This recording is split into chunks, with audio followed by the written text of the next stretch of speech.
The old house sits on the hill like a forgotten tombstone, a monument to a name I can no longer bear to carry. They say I'm the last heir, the final keeper of its secrets. I wish they were right. I wish the secrets were just dusty relics and cobwebs. But this house remembers things that haven't happened yet. It started with the bell. Every night, at precisely 3:17 a.m., a single, solitary chime echoes from the bell tower, a sound that slices through the oppressive silence of the estate.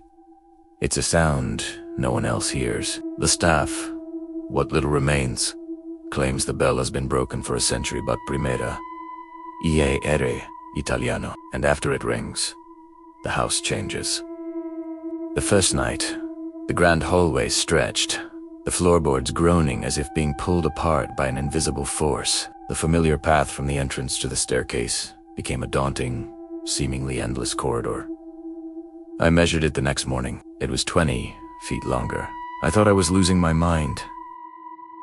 A symptom of grief, perhaps, or the heavy, oppressive atmosphere of this place. The rain lashing against the stained glass windows didn't help, painting the halls in bleeding colors of sapphire and ruby, like bruises on the skin of the house. The second night, the portraits shifted.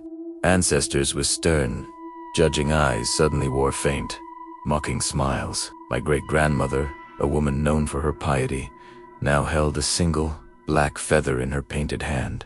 I stared at it for an hour, tracing the impossible detail with my eyes, knowing it wasn't there yesterday. The house was playing with me, twisting reality into a grotesque parody of what it once was. Then, on the third night, after the 3:17 chime, it appeared, a door.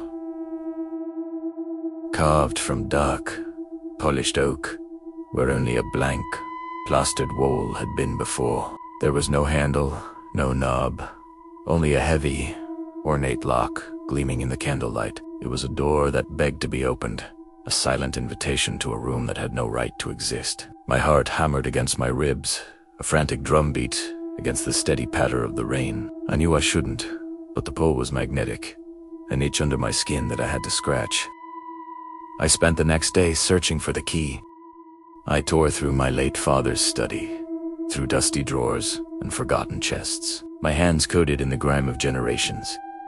Finally, inside a hollowed-out book titled Sins of the Father, I found it, a single, iron key, cold and heavy in my palm. It felt ancient, imbued with a purpose I couldn't yet comprehend. That night, I waited. The silence was heavier than ever, thick with anticipation. When the bell tolled, the sound felt closer, more impersonal, as if it rang not from the tower, but from inside my own skull. With a trembling hand, I inserted the key into the lock. It turned with a sickening crunch, the sound of bone breaking. The door swung open on its own, revealing not a room, but a void. A darkness so complete it seemed to swallow the candlelight from the hallway.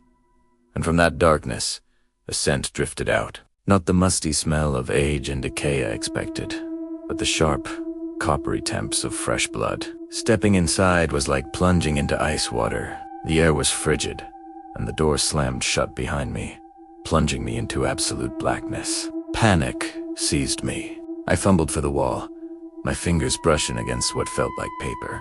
My hand closed around a stack of envelopes, held together by a velvet ribbon. With my pocket lighter, I cast a flickering flame into the oppressive dark. I was in a small, circular room, the walls lined with empty shelves. In T center, a single writing desk. And on it, more letters, identical to the ones in my hand. My gaze fell to the name on the top envelope. My name. And the handwriting was unmistakably mine. My hands shook so violently I almost dropped the lighter.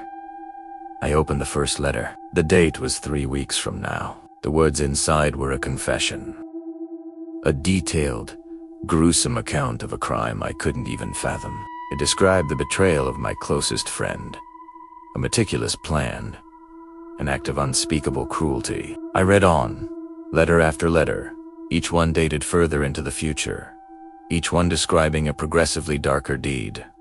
Lies, theft, violence, A descent into a monstrous version of myself. These weren't memories.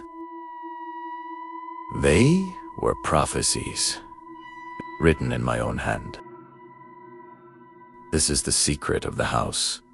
It isn't haunted by a ghost from the past. It's haunted by a ghost from the future, the ghost of me. The man I could become. The bell at 3:17 isn't a warning. It's a countdown. Each chime brings me one step closer to fulfilling the destiny written in these letters. The house isn't just rearranging its holes and portraits. It's rearranging my soul, paving the way for the monster it knows I will be. I'm trapped here. The door is gone. The letters are my only company. Their ink is stark black against the cream paper. A roadmap to my own damnation. I stare at my hands in the flickering light. The same hands that wrote these horrors. And I have to ask myself, is this a future I can escape? Or is the ink already dry? The house knows the answer.